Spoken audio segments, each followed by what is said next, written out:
بسم اللہ الرحمن الرحیم۔ آج کا ہمارا ٹاپک تورات میں حضور صلی اللہ علیہ وسلم کے اوصاف اور محاسن کا تذکرہ۔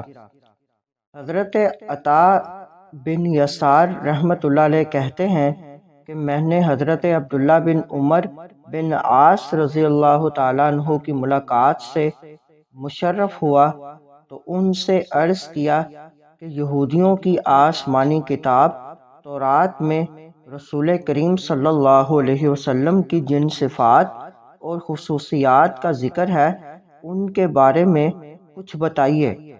حضرت عبداللہ رضی اللہ تعالیٰ عنہ نے فرمایا کہ ضرور بتاؤں گا، خدا کی قسم تورات میں حضرت صلی اللہ علیہ وسلم کی ان بعض صفات اور خصوصیات کا ذکر ہے جو قرآن کریم میں مذکور ہیں۔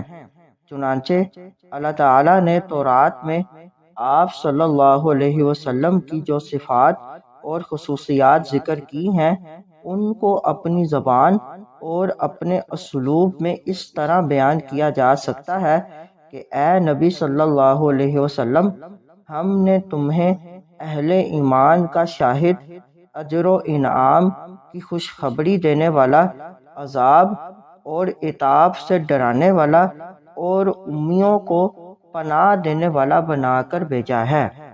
مزید معلومات کے لیے ہمارے چینل کو لائک اینڈ سبسکرائب کریں۔